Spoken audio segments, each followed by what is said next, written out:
to another episode of Honestly Bilal. I am your host, fourth-year medical student Bilal Ahmed at the University of Toledo, and this is Honestly Bilal, the show for the aspiring ophthalmologist. Today, my guest is Ogul. Ogul is a fourth-year medical student at Emory. He's here, and we're going to talk some ophthalmology, talk about his story and what he likes to do for fun. So, Ogul, welcome. It's a pleasure to be with you. Pleasure to be here with you too, Bilal. Thank you so much for inviting me. Yeah, well, I've seen you around on Twitter, and we've exchanged tweets here and there with some other people who are applying for ophthalmology this fall. So, again, like we don't have we don't have the interview year like everybody else has had in the past. So this is a good way to connect, make friends, and happy to share your story. So let's get right to it. So, where are you from? Where'd you grow up? What's your background? And you talk to us about where you went to college. Awesome. So I was born and raised in Turkey, in the capital of Ankara, where I'm originally from. I spent 18 years there, went to middle school, high school, and my family still lives back there, actually. I then moved to the United States for my college education. I went to the University of Pennsylvania in Philadelphia, and I loved Philly. It was a great city to be in. It's my first home in the United States, as I like to call it. And then I went straight to Emory for medical school, and I'm loving Atlanta so far as well. And I've really enjoyed being in the U.S. for education. Yeah, and I was before when we got here a little earlier. You were telling me about how you grew up in Turkey, and I didn't know that you spent that. I saw that on your your Twitter bio that you were Turkish, but I did not know that you grew up there for up until age 18, and then you came here. That English is actually your second language. You don't use at home. You don't speak English. I think that I started learning English at a young age, which is why it seems very natural to me. And I started dreaming in English maybe when I was around, I don't know, maybe I was like 15 or 16, which is I think when I really think that English kind of sat with Turkish like at that level. Yeah, that's really cool. So let's talk about your story a little bit. So you came from overseas, and then you spent college years here, and then now you're in medical school and you're interested in ophthalmology. So when did you develop an interest in ophthalmology, and talk to us about that story? Yeah, that is a funny story, actually. So when I came to the States, I knew that I wanted to do pursue medicine and help people. And I had a very strong background in research. I had a strong background in global health that I wanted to bring forward to the specialty that I wanted to do. And throughout my undergraduate years, I focused on neuroscience research. I thought I wanted to be a neurologist, maybe a neurosurgeon, looking at Alzheimer's and autism, did some very cool research in the Children's Hospital of Philadelphia with a great mentor. And when I came to Emory, I knew that I wanted to be a physician scientist, and I wanted to move this field forward, whichever field I chose, using research, clinical care, and patient advocacy. And I was told that the best way to explore a specialty, if you're interested in research, is to read journal articles in that field and see if it's interesting to you. And so that's what I did. One day I was sitting down in my medical school classroom, and I just opened the JAMA journals and said, let's see what interests me. And I read JAMA Internal Medicine, I read JAMA Neurology, super cool articles. And then I came to JAMA Ophthalmology. And I opened the website, and the first article that was there was an article by Dr. Jessie Berry out in the University of Southern California, Roski Eye Institute. And her team there had done work on developing a liquid biopsy for retinoblastoma.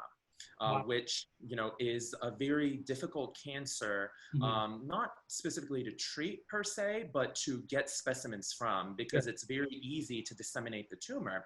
And they had developed a very great way of acquiring aqueous humor, from these patients and testing them and saying that these aqueous humor samples resemble the tumor specimens, and that they could give prognostic and maybe some additional information about the tumor. And I was so excited to see that. I said, wow, like they are taking this tumor and it's not even the tumor cell itself. They're like Mhm. looking at DNA in this Yeah. very small fluid. I got super interested and I started reading it. I got so many questions because I never knew the field. Yeah. So I went to another friend. I said, you know, could you help take a look at this? And he was into oncology, so Okay. he knew a lot about you know, the sequencing and all the other questions I had. And he also got more questions after he read it. And so Mm. we said, what are we going to do? And we ended up contacting who's my current mentor, Dr. Hubbard, Okay. who directs the retina division here at the Emory Eye Center, Gotcha. about these questions that we had. Mm. And when we went up to him, he was super nice, very approachable, and he really applauded the questions that we raised. He said, you know, these questions aren't really basic. You know, you think that these are at the level of a medical student, but I think you're asking the right questions. And I Mm. think that was very encouraging to me as a first year medical student. Yeah.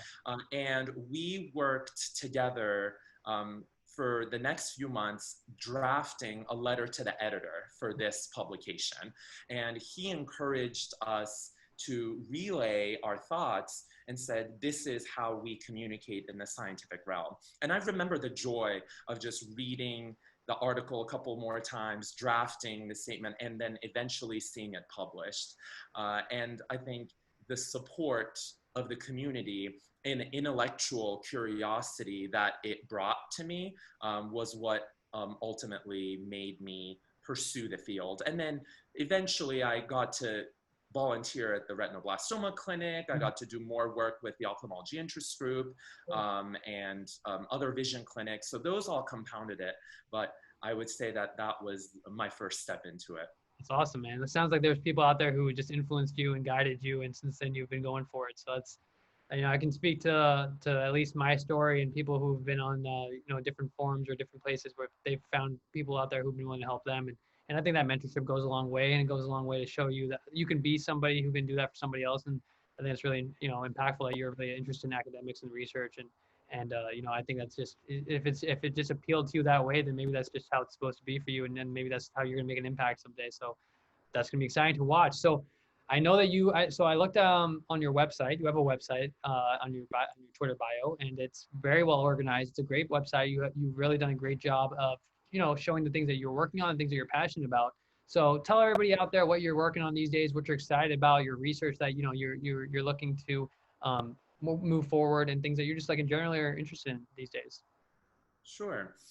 So I, from you know, from starting the work with Dr. Hubbard, who does a lot of work on pediatric retina, I think that most of my current and previous work has focused on projects in pediatric retinal disease, as well as ocular oncology and pathology. From meeting other mentors at Emory, um, these projects have been vital to, you know, not only the application that I have, but also to my own intellectual curiosity, as I Sure. mentioned. So I am fortunate to be one of the two researchers from Emory in a global retinoblastoma study project. This project was originally founded from members in the London School of Hygiene and Tropical Medicine, and they are looking at different trends in global retinoblastoma presentation, Hmm. specifically sex and gender analyses or national income analyses and the presentation changes that accompany those changes. So I think I've done some great work with those teams, and we're very fortunate that we've published our national analysis paper in JAMA Oncology earlier this year, and I've collected some great data from our institution to collaborate and add to the data that we're presenting. So I'm very excited about that, and we still have some additional work coming from the Global Retinoblastoma Study Group. Additionally, with my personal projects, I've done some more work in shaken baby syndrome, retinopathy of prematurity, and mostly, as I said, pediatric retinal diseases that I found to be quite interesting because these children are so young Hmm. and they're so vulnerable, and they've had this very strong Sure. experience in their life, Right. coming at age 1 or age 2, even being traumatized accidentally or non-accidentally by an adult. And Mm, I think experiencing those emotions and witnessing them mm. just with those patients and contributing to the work that is being done was so special to me. And so I have some work with those also in progress right now. And more recently, I've been working on an ophthalmology education project. I Okay. have a very strong interest in medical education as well. Mhm. And my classmate and I developed a new teleophthalmology COVID-19 elective Mhm. as part of our medical education curriculum. And we're excited to also share our results based on the inaugural course that we held from April to May, and seeing what the ophthalmology community thinks about it to develop new ways to communicate, just like how you're doing on your platform, perhaps in a more educational setting across the nation. That's awesome, man. Wow, you've done some great work. I mean, I'm so impressed just listening to it. You present it in a way that's very impressive as well. So I'm sure that you are gonna have a lot to talk about in your interview trail this fall, and I'm sure you're gonna match the place that's gonna really value you, and you can contribute a lot there. So Thank you. I appreciate that. yeah, absolutely. So outside of your academic career, what do you like to do for fun? Who is Ol, the person outside of medicine, outside of ophthalmology? Yeah. I would say Ole the person has a couple of different facets to Okay, himself.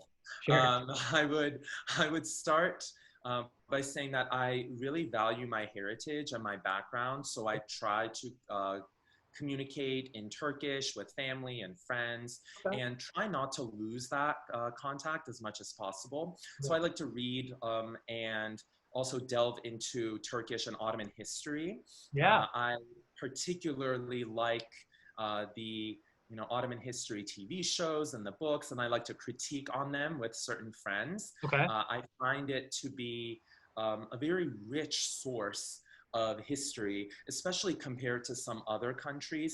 I Sure. know that the United States, even though it's been around for only a couple hundred years, has a very breadth and depth of history, but the Right. Ottoman Empire has been, it's not here anymore, but it was here for, you know, 600, 700 years. Mhm. And I think just studying that and seeing how we came to the Turkish Republic that my country is right now has been very empowering to me. So Mhm. I like to do that. So that's one part of me. Another part of me is probably the meditator and the quiet soul who's trying to make sure that I'm less stressed. I'm, looking at the bright side of things. Mm. I have discovered the power of meditation when I came to Emory. I didn't Mhm. know about it that much beforehand. And my school offered a training course called Cognitively Based Compassion Training, or CBCT. Okay. And it was meant to foster compassion. It Gotcha. was made in the thought that you could just stretch it like a band. Mm. And I loved participating in that course. I then Okay. got my teacher certification for it. Wow. And Congrats. now not only do I teach CBCT and other types of meditation, I Uh-huh. also incorporated a lot in my daily practice. So I have my yoga mat right here on my right Cool. side, Cool. and I like to do it as much as possible. I'm now incorporating more yoga into it, Okay. trying to make it a little bit more active, because COVID-19 has Right. affected our movement and activity a lot. So I'm Mhm. trying to just stay as active as I can Okay. by doing that.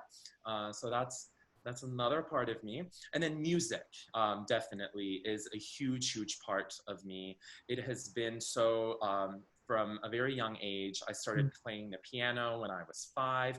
I picked up the tuba when I was in middle school. I played that for about 4 years. And then in high school, I picked up the flute. It was a huge change Mhm. from the tuba, I have to say. Very different Yeah. instrument, different Yeah. keys, Sure. different role in the Okay. symphony or in the marching band as well. And then at Penn, I was a proud member of the University of Pennsylvania Marching Band, where I traveled to many institutions to play and represent our teams. Mm. So I got some exposure to American football as well. We call football soccer in my Right. country. So Right. it was interesting to Yeah. see that it had a different name Yep. here, and it was very hard to learn Sure. initially. For sure. But Yeah. I tried to get it as much as possible Yeah. just by watching the games when I played. And I still continue to play the flute. I have it at home. Awesome. And I try to do some online teaching to people who are interested too. Wow, man. And I really enjoy that too. Cool. I feel like I have a lot to learn from you, man. I gotta learn. I have to learn some music from you. I gotta learn how to meditate from you. I gotta learn how to learn Turkish from you. So tell me, what's something that you could teach me in Turkish right now? It's really quick and easy. Okay. Well, let's start with the basics. Okay. Hello is merhaba. Merhaba. Yes, it's the same as Arabic. So in Okay. Arabic, they say marhaba. And in Merhaba. Turkish, it's merhaba. But Merhaba. that's, yeah, merhaba. Yeah. And Merhaba. Okay. it's very similar. So our language is a combination of Arabic, Farsi, and Yep. some Romance languages, specifically French, which Oh, is why it's easy for people to learn French or Italian or Spanish after learning Turkish. gotcha. And I'm at, I would say, beginner to moderate level for French. I took Oh, some French in middle and high school too, but nowhere close to my English for sure. sure. But yeah, I'd love to talk more about my music Okay. and teach some more Turkish to you at some point. Anytime. You're welcome to come back, and we'll do that next time. And next time as as a med student or as a resident or as a fellow or when you're an academic scientist someday, you got to come back and teach us more as you go out throughout your journey. Yeah, I'd love to. Okay. Well, I have. It's been an absolute pleasure to meet you, and I have no doubts that you're going to accomplish a lot this year. And I wish you all the best. Do you want to give everybody your Twitter handle so they can network with you? Sure, yeah, I'd love that. So my Twitter handle is at Ogul Uner. So it's Oguler.